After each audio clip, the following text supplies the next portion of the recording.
Hello everybody, welcome to divinely guided 7777। कैसे हैं आप सब लोग। मैं आ गई हूँ एक और फ्रेश रीडिंग के साथ, और आज की रीडिंग में जनाब मैं ये चेक करूँगी। ये रीडिंग उन्हीं लोगों के साथ मैच करेगी जो लोग जानते हैं कि उनके रिलेशनशिप में थर्ड पार्टी का इन्फ्लुएंस है, या तो थर्ड पार्टी एग्जिस्ट करती है, वो खुद थर्ड पार्टी हैं, और थर्ड पार्टी का मैटर जो है वो इस रीडिंग में होना बहुत ज़्यादा ज़रूरी है।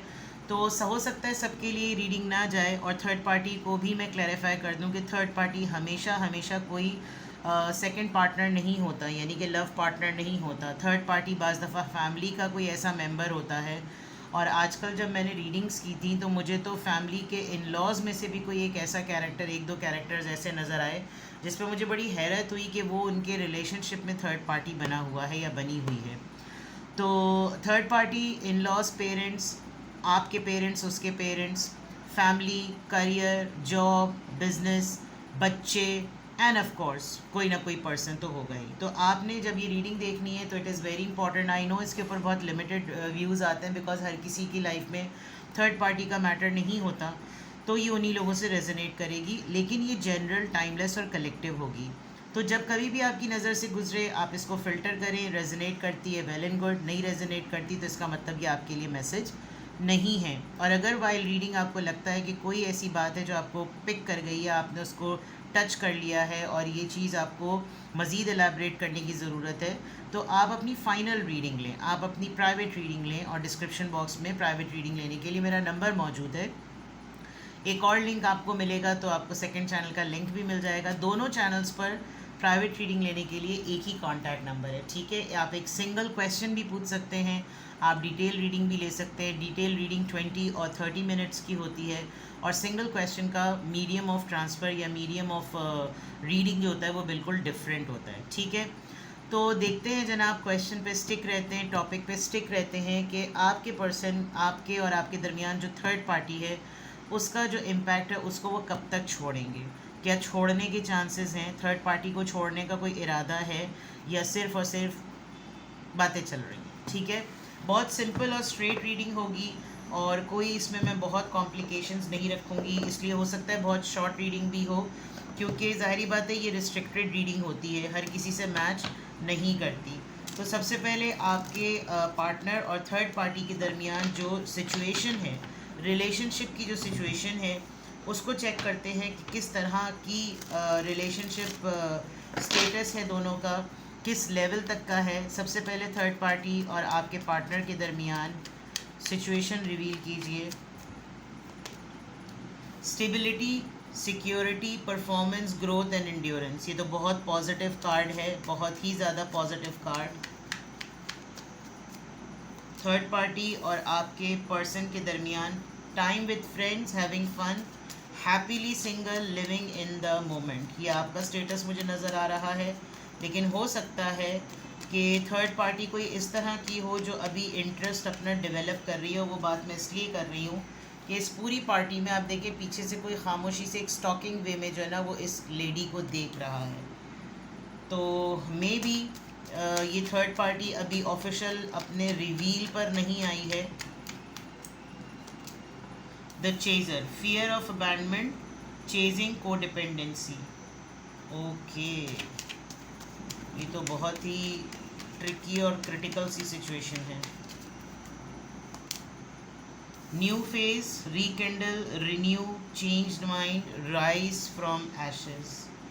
इट लुक्स लाइक कि आप थोड़े से फेडअप हो चुके हैं, आप डन हो चुके हैं। आपको लग रहा है कि बस अब नहीं, मुझे आपका कुछ डिसीजन होता हुआ नज़र आ रहा है, ठीक है। फीनिक्स राइजिंग से ही मैं बात कह रही हूँ। क्या आपके पर्सन थर्ड पार्टी को छोड़ेंगे या नहीं, और अभी उन दोनों के दरमियान सिचुएशन क्या है। देखिए, जो भी है थर्ड पार्टी ने इनकी लाइफ को, इनकी लाइफ से जुड़े हुए तमाम मामलात को बहुत ही खूबसूरती से और बड़ी दिलेरी से संभाला हुआ है। एक सिक्योरिटी फ़राम की है, एक सिक्योरिटी दी है, और उस सिक्योरिटी में बाकायदा तौर पे अपना खून पसीना एक किया है। बुरा मत मानिएगा, लेकिन ये चीज़ है। ये इंसान थर्ड पार्टी को छोड़े ना छोड़े, लेकिन इसकी जो इसका अपग्रेड होने का जो स्केल है, जो इसका बारग्राफ है ग्रोथ का, वो इस थर्ड पार्टी से जुड़ा हुआ है। थर्ड पार्टी ख़ुद भी आपके पर्सन से बेजार लग रही है, क्योंकि वो ख़ुद भी एक अकेला टाइम स्पेंड कर रही है। थर्ड पार्टी ख़ुद भी अपने फ्रेंड्स के साथ है। हो सकता है यही आदत आपके पार्टनर को पसंद ना हो कि मेरे होते हुए भी इसको मेरी फ़िक्र नहीं होती, जो आपको इन्होंने कहानी सुनाई भी होगी। अपना फ़न करना, अपनी इंजॉयमेंट करना, अपना सोशलाइज टाइम करना, सब कुछ करना, और एक तरीके से जिस तरह से आपके पार्टनर ने इनको रखा हुआ है थर्ड पार्टी को, ये अपने सर्कल में ऐसा ही लगता है कि जैसे बिल्कुल सिंगल ही हैं और बहुत खुश हैं। जो भी मोमेंट होता है उसमें जीने की आदत है और जी ही रहे होते हैं। कुछ शुरू के दिनों में होता ये कि इन्होंने कुछ एहसानात इनके ऊपर ऐसे कर दिए जिसकी वजह से इनका अपर हैंड हो गया है। थर्ड पार्टी को ये छोड़े या ना छोड़े, एक फियर ऑफ अबैंडमेंट आपके पर्सन के अंदर से नज़र आ रहा है कि यार गद्दारी वाली बात हो जाएगी, धोखा देने वाली बात हो जाएगी, छोड़ दिया ये वाला लेबल लग जाएगा। और जैसे ही एक मुझे थर्ड पार्टी की तरफ से क्रेज़ नज़र आ रहा है कि वो इनको ऐसा चेस करती है और ऐसा ट्रैक पे रखती है, और बहुत सारे मामलात में बिल्कुल जैसे जाल की तरह नहीं फंसाया हुआ होता। कभी हो सकता है कि बहुत सारी सोर्सेज ऐसी हों जिसमें आपके पर्सन जो है वो अपने आप को निकाल ही नहीं पाते होंगे, और आपके पास ये जब जब आते होंगे एक एक्सक्यूज़, दो एक्सक्यूज़, तीन एक्सक्यूज़, चार एक्सक्यूज़, आपका ऐसा लग रहा है कि जैसे बस डन है, छोड़ दो, भाड़ में डालो, बदल लो अपना जहन। और थर्ड पार्टी भी ऐसी है, सब कुछ जानते हुए कि पार्टनर क्या क्या कर रहा है, आपके साथ अफेयर में है, किसी और के साथ दोस्ती कर रहा है, पार्टिंग कर रहा है, बहुत कुछ कर रहा है, उसके बावजूद ये अपने आप को दोबारा से न्यू फेज़ में लाना, दोबारा से अपने आप को संभालना, दोबारा से रिन्यू करना, दोबारा से ग्रोथ जोन में जाना, दोबारा अपना जहन बदलना। यानी अगर आप जितना सफ़र कर रहे हैं तो आई मस्ट से कि थर्ड पार्टी भी इतना ही सफ़र कर रही है। तो अभी थर्ड पार्टी और आपके पार्टनर के दरमियान ये सिचुएशन है। एक तो चेजिंग करना बहुत ही टैक्टफुल एक्ट है, क्योंकि इतने तरीक़े से चेजिंग की जाती होगी कि सारे ग्राउंड में, सारे मामलात में पता चल जाता होगा कि पीछे ही है ये मेरे, ठीक है ना। तो सिचुएशन ऐसी नज़र आ रही है। अब थोड़ा सा प्रैक्टिकल लेवल पर देखते हैं, थोड़ी सी एनर्जी को और रिवील करते हैं। थर्ड पार्टी को आपके पर्सन कब तक छोड़ेंगे, इन दोनों के रिलेशनशिप की एनर्जी प्लीज़ मुझे बताइए। क्या थर्ड पार्टी को आपके पर्सन छोड़ेंगे भी या नहीं? क्या ये थर्ड पार्टी को आपके पर्सन छोड़ेंगे या नहीं? इन दोनों के रिलेशनशिप की एनर्जी ज़रा और बताइए मुझे। डेस्टिनी नंबर 10, शैडो, कार्मिक रिलेशनशिप में लग रहे हैं दोनों। प्रॉस्पेरिटी बिगिन, फाइनेंशियल सपोर्ट बहुत एक्सट्रीम पर है। ट्रैप्ड इन फियर, यानी कि जो ऊपर बात है वही नीचे भी बात है। देयर आर सर्टन थिंग्स, इन दोनों के दरमियान सिचुएशन ऐसी लग रही है कि दोनों में से कोई एक बड़ा बुरे तरीके से जाल में फंसा हुआ है। निकलना तो बहुत ही मुश्किल है, मैं आपको अभी बता दूं, बिल्कुल क्लियर कट। आप जब अपनी प्राइवेट रीडिंग लेंगे तो मैं आपको और ज़्यादा क्लियर कर दूंगी, ठीक है। फेटेड है ये रिश्ता, चाहे जैसा तैसा भी हो। अपने जहन से ये खुशफहमी निकाल दीजिएगा अगर आपके पार्टनर ने आपसे ये बात कही है कि ये उसको छोड़कर आपके पास आएंगे। इसने चारों तरफ से माहौल ऐसा बना रखा है कि घूम फिर कर कुछ भी कर ले, रहेगा उन्हीं के पास या रहेगी उन्हीं के पास। डेस्टिनी, मंजिल की आखिरी जो वो है ना, एंडिंग, फिनिशिंग लाइन जो है वो थर्ड पार्टी पे ही जाकर होती है। बहुत सारे ऐसे पर्सनालिटी के नेगेटिव साइड्स हैं जो शायद अभी तक आपको तो दिखाए ही नहीं है आपके पार्टनर ने। वो तमाम नेगेटिव शेडो साइड्स जो हैं, वो डेविल साइड्स जो हैं, वो डीमंस, वो टॉक्सिसिटी, तमाम आपकी थर्ड पार्टी, आपके पर्सन के साथ जो थर्ड पार्टी है उसने ये तमाम बेयर किया है, और ये सब चीज़ें पता हैं। फाइनेंशियल सपोर्ट का मैंने पहले ही कह दिया था, ये हमेशा इनको एक ऑफ़र देने के लिए रेडी रहते हैं। तुम्हें ये चाहिए, मैं तुम्हें देने के लिए तैयार हूँ। इनका गुड लक चार्म समझ लीजिए। इन्होंने कोई अपने साथ बहुत ज़्यादा, इनकी फाइनेंशियल स्टेबिलिटी है, ये इनको फाइनेंशियली सपोर्ट करते हैं या करती हैं, जो भी है, बट इनका गुड लक चार्म है, इनका जैकपॉट इनके साथ चलता है। और बाकायदा तौर पर जिसे कहना चाहिए, ये थर्ड पार्टी को क्या छोड़ेंगे, ये डरते ही उनसे इतने ज़्यादा हैं। इतना उसने माहौल बनाकर रखा हुआ है खौफ का कि अगर छोड़ा तो फिर तो बस अजीब ही सा सीन हो जाएगा। ट्रैप्ड इन फियर, खौफ में मुब्तला हैं। ये डिसीजन ले ही नहीं पाते, ये सोच ही नहीं पाते कि ये इस चीज़ को छोड़कर आगे की तरफ जाएं, ठीक है। साइलेंस ज़रा ज़्यादा नज़र आ रही है, आपकी तरफ भी खामोशी होगी, उस तरफ भी खामोशी होगी। आप भी दूर से देखते रहते होंगे कि क्या चलेगा, क्या होगा, कब होगा, कब इनलाइटमेंट होगी, कब चीज़ें बदलेंगी, कब तक पेशेंस रिक्वायर्ड है, मैं कब तक वेट करूं, और ये तमाम चीज़ें ये बहुत अपने आप को बहुत विक्टिम कह लें या बहुत मजलूम कह लें, है बड़ा नॉलेजेबल पर्सन ऐसा नहीं है, मैरिड है ये तो मैं कंफर्म कह लूँ बिकॉज कपल नज़र आ रहा है और कपल के सामने ये पर्सन खड़ा हुआ है। तो ज़ाहिर सी बात है थर्ड पार्टी में फैमिली भी हो सकती है, बच्चे भी हो सकते हैं, पेरेंट्स भी हो सकते हैं, बट कहीं ना कहीं कमिटमेंट है। और पर्सन जो है वो कोई आड़ा टेढ़ा टट्टू टेढ़ा नहीं है, पर्सन अच्छा खासा साउंड पर्सन है, समझदार इंसान है, वेल नोन है, नॉलेजेबल है, इंटेलिजेंट है, ट्रांसफॉर्मेशन बेस्ड है, इसको बहुत ज़्यादा नॉलेज है रिलीजन की भी, दुनिया की भी, हर चीज़ का प्लस माइनस इसको अच्छी तरीके से पता है। तो ओवरऑल एनर्जी भी बिल्कुल क्लियर है।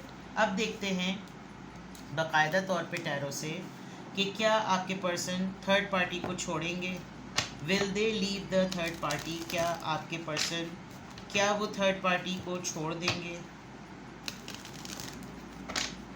क्या वो थर्ड पार्टी को छोड़ देंगे। सबसे पहले मुझे एनर्जी बताइए, क्या वो थर्ड पार्टी को छोड़ देंगे। Page of wands, Aries Leo Sagittarius, 2 cards आए हैं, night of pentacles, Taurus Virgo Capricorn and king of swords. Okay, इनका कोई बड़ा भाई या कोई फादर, कोई फादर के एक ही फादर होता है सबका अल्हम्दुलिल्लाह।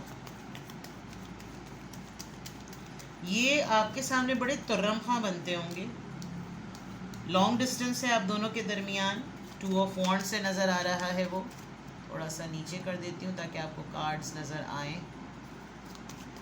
उप्स, 2 ऑफ पेंटिकल्स। चलिए जनाब, 2 ऑफ वॉन्ड्स और 2 ऑफ पेंटिकल्स से तो कंफर्म है कि थर्ड पार्टी, तो खैर टॉपिक ही थर्ड पार्टी है। देखिए पेज ऑफ वॉन्ड्स से ना, इन्होंने आपके साथ जो रिलेशनशिप, आपको अच्छा लगे या बुरा लगे, मैं तो वही बताऊंगी जो मुझे कार्ड्स में नज़र आ रहा है। With the page of wands इन्होंने बैठे बिठाए अपने आप को ये शो करना कि चलो कुछ करने को नहीं है, ज़रा दोस्ती वोस्ती कर लेते हैं, फ्लर्ट श्लर्ट कर लेते हैं।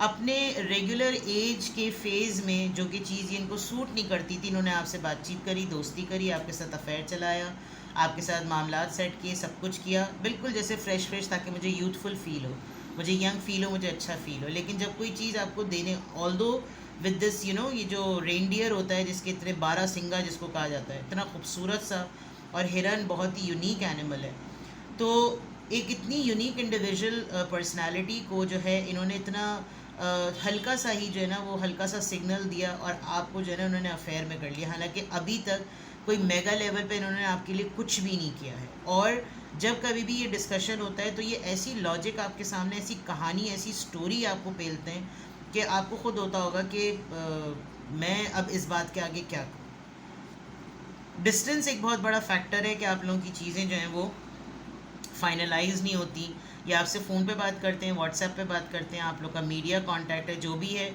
या आपको हर दफ़ा बात करने पर एक होप दिलाते हैं, या बिल्कुल खामोशी सन्नाटा चल रहा होगा। बिकॉज ये भी कार्ड जो है वो एक्चुअली जो इसका टैरो के थ्रू है वो एक डिस्टेंस, वैसे भी वहाँ भी डिस्टेंस नज़र आ रहा है फैमिली में और इस पर्सन के दरमियान, और ये यहाँ से भी बिल्कुल एक दूसरी दुनिया में बैठा हुआ, दुनिया हाथ में लेकर, अपने पैशंस, अपने आइडियाज़, अपने प्लान्स लेकर दूर से देख रहा है। एक बहुत बड़ा बेनिफिट ऑफ डाउट जाता है इस इंसान को कि ये दूर है और जगलिंग साफ नज़र आ रही है।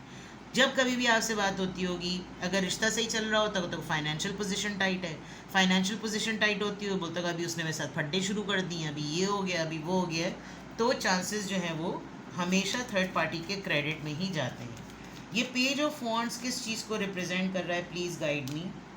द लवर्स कार्ड, मैंने कहा था इन्होंने आपसे अफेयर चलाया और अफेयर का कार्ड नज़र आ गया। इन्होंने बस ये होनी थी, ये चीज़ होनी थी बस। Night of pentacles, night of pentacles, Taurus Virgo का 7 ऑफ पेंटिकल्स। अगेन आपको पेंडिंग में डाला हुआ है, जो मैंने पहले ही अर्ज कर दिया था। आपके साथ दोस्ती की, अफेयर चलाया, आपको इन्वॉल्व किया और उसके बाद एक ऐसा माहौल बना दिया कि बस अब तुम ना इंतज़ार में ही रहो, अभी देखो इंशाल्लाह होगा, अभी ये होगा, अभी वो होगा, देखो मेरे आने के चांसेस बन रहे हैं, अभी ये चीज़ हो जाए, अभी यहाँ से पेमेंट आ जाए, अभी यहाँ से मेरी किस्तें आने वाली हैं, अभी यहाँ से मेरा प्रॉफिट स्टार्ट हो जाएगा, अभी मैं बिज़नेस सेटअप में हूँ, ये हूँ, फलां हूँ, ढमक हूँ, यही कहानियाँ चलती रहती हैं। किंग ऑफ सोर्ड्स, ये इतना स्टबन रिजिड कार्ड क्यों है यहाँ पर। 8 ऑफ वॉन्ड्स, मैंने जैसे कहा था कि ये आपसे बात ऐसी करते होंगे, ऐसी दो टोक फटाक कम्युनिकेट करते होंगे कि बस टिकती है तो टेको वरना तीन नट्टी देखो। ये बिल्कुल ऐसी इनकी गुफ्तगू होती होगी, बिल्कुल हार्श रैश टॉक, बिल्कुल दो टोक जुमलों में कि आगे बंदा बात से बात निकालने की कोशिश भी करे तो आगे से ऐसी बात बोल देना जो इतनी स्ट्रेट लॉजिकल बात होती होगी कि आपको समझ ही नहीं आता होगा कि अब आप इसको क्या आगे से कहें। ये इस तरह की कम्युनिकेशन में है और इन्होंने आपको शायद, मुझे ऐसा लग रहा है कि किसी हद तक क्लियरली कुछ कम्युनिकेट किया है जिससे आप पिक कर लें कि क्या एंडिंग हो सकती है। टू ऑफ वॉन्ट्स, ये पेंडिंग डिसीजन कार्ड क्यों है? Justice. You are still waiting कि मुकाफात अमल होगा, फ़ैसला होगा, इंसाफ होगा, सब चीज़ें मेरे हक़ में जाएंगी, फेयर होगा, and you are also waiting for the right decision. Libra की एनर्जी है। टू ऑफ पेंटिकल्स, ये जगलिंग किस चीज़ की है जनाब? कार्ड आ गया डिस्टेंस की। दूर आ जाऊँ, ट्रैवल कर लूँ, इसको बुला लूँ, इसके पास चला जाऊँ, इसको यहाँ कह दूँ, तुम इस तरफ आ जाओ, बीच का कोई पॉइंट रख लेते हैं, ये कर लेते हैं। The world card, distance is the main factor. ठीक है जनाब, तो क्या ये थर्ड पार्टी को छोड़कर आपके पास आएंगे? क्या ये थर्ड पार्टी को छोड़ेंगे? नहीं जनाब, मैं आपको बिल्कुल क्लियरली बता दूं, जो लोग इस खाम ख्याली में रह रहे हैं कि वो थर्ड पार्टी को छोड़ेगा, वो थर्ड पार्टी को नहीं छोड़ेगा या छोड़ेगी, जेंडर आपने अपने हिसाब से लेना है। There are so many things कि ये उलझे हुए हैं और ऐसा नहीं होगा, ठीक है? एटलीस्ट इस जनरल रीडिंग में तो ऐसा नहीं है। अगर आपको फिर भी कोई बहुत फॉल्स होप मिली हुई है, आपके पार्टनर ने आपको बड़ा सीना ठोक के कहा है कि नहीं भाई यार ऐसी की तैसी, मैं तो तुम्हें लेकर ख़ुद कहीं और ऐसी जगह चला जाऊँगा जब मुझे खुद नहीं पता कि मुझे कहाँ जाना है, then you should go for your private reading. आप एक सिंगल क्वेश्चन पूछ सकते हैं, आप 20 मिनट्स का सेशन ले सकते हैं, आप 30 मिनट्स का सेशन ले सकते हैं, आपको जो सहूलत लगे आप अपनी प्राइवेट रीडिंग करवाएं। बिकॉज़ ये थर्ड पार्टी हो, एक्स्ट्रा मैरिटल अफेयर हो, या वैसे भी ज़िंदगी के जो मामलात होते हैं वो इम्पॉर्टेंट होते हैं in terms of making a decision. तो आप अपनी प्राइवेट रीडिंग करवाएं, अपने फ़ैसलों को फाइनलाइज करें, लाइफ में आगे बढ़ें, अपने लिए सोचें, अपनी स्टेबिलिटी को और अपनी सिक्योरिटी का सोचें। ठीक है, टेक केयर, बाय बाय।